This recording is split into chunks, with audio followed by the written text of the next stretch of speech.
बिना गुरु के ज्ञान और भगवान किसी की प्राप्ति नहीं होती। यह विचार जब संत कबीर के मन में आया तो उन्होंने एक पहुंचे हुए संत को गुरु बनाने का निर्णय लिया, लेकिन जात पात और ऊंच नीच के डर के कारण गुरु के पास दीक्षा लेने जा नहीं सकते थे। ऐसे में उन्होंने जो तरीका अपनाया वह हैरान करने वाला है।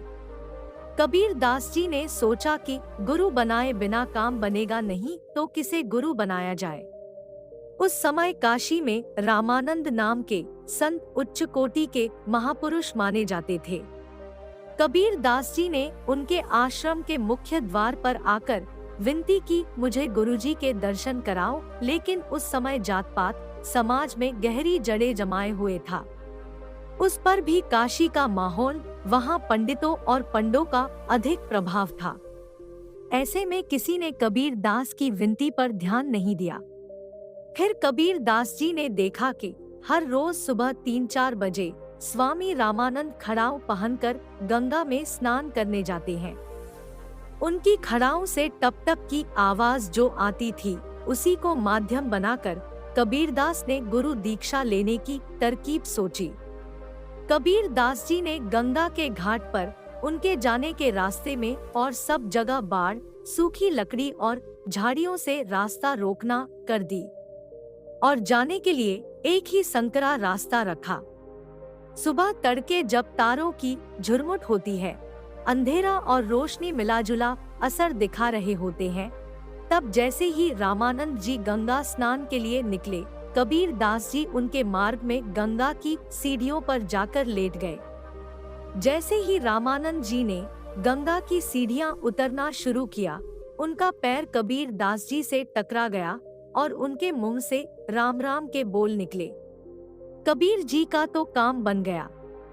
गुरुजी के दर्शन भी हो गए, उनकी पादुकाओं का स्पर्श भी मिल गया और गुरुमुख से राम नाम का मंत्र भी मिल गया। अब गुरु से दीक्षा लेने में बाकी ही क्या रहा। कबीर दास जी नाचते गाते गुनगुनाते घर वापस आए। राम के नाम की और गुरुदेव के नाम की माला जपने लगे।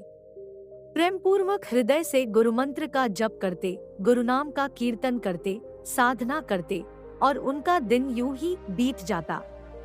जो भी उनसे मिलने पहुंचता, वह उनके गुरु के प्रति समर्पण और राम नाम के जप से भाव विभोर हो उठता। बात चलते चलते काशी के पंडितों में पहुंच गई। पंडितों ने देखा कि यवन का पुत्र कबीर राम नाम जपता है, रामानंद के नाम का कीर्तन करता है। उस यवन को राम नाम की दीक्षा किसने दी, क्यों दी?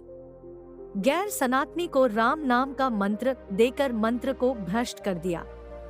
गुस्साए पांडवों ने कबीर से पूछा कि तुम्हें राम नाम की दीक्षा किसने दी? तो कबीर दास ने रामानंद जी का नाम लिया। उनसे पूछा कि कहाँ दी, तो उन्होंने गंगा घाट बता दिया। गुस्साए लोग रामानंद जी के पास पहुँचे और कहा कि आपने यवन को राम मंत्र की दीक्षा देकर मंत्र को भ्रष्ट कर दिया। गुरु महाराज, यह आपने क्या किया? रामानंद जी ने कहा कि मैंने तो किसी को दीक्षा नहीं दी, लेकिन वह यवन जुलाहा तो रामानंद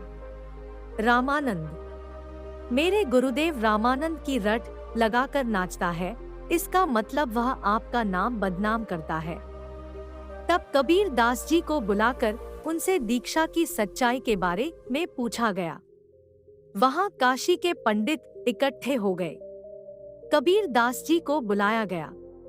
रामानंद जी ने कबीर दास से पूछा, मैंने तुम्हें दीक्षा कब दी? मैं कब तुम्हारा गुरु बना? कबीर दास बोले, महाराज, उस दिन प्रातः आपने मुझे पादुका का स्पर्श कराया और राम मंत्र भी दिया। वहां गंगा के घाट पर रामानंद जी को बहुत क्रोध आया और गरज कर बोले, मेरे सामने झूठ बोलते हो, मैंने कब तुम्हें दीक्षा दी? कबीर दास जी को एक झूठा और चालाक व्यक्ति जानकर उन्होंने सच बोलने के भय दिखाते हुए उन पर अपनी खड़ाऊ दे मारी। इस पर कबीर दास बोले, गुरुदेव, तब की दीक्षा झूठी तो अब की तो सच्ची। मुख से राम नाम का मंत्र भी मिल गया और सिर में आपकी पावन पादुका का स्पर्श भी हो गया। स्वामी रामानंद जी उच्च कोटि के संत महात्मा थे। घड़ी भर भीतर गोता लगाया, शांत हो गए। फिर सभा में उपस्थित सभी लोगों से कहा, चलो, यवन हो या कुछ भी हो, मेरा पहले नंबर का शिष्य यही है। इसने गुरु से दीक्षा पाने के लिए जो प्रयत्न किया है वह इसकी साफ नियत दिखाता है। इसके मन में कोई पाप नहीं। बस इस तरह रामानंद जी ने कबीर दास जी को अपना शिष्य बना लिया।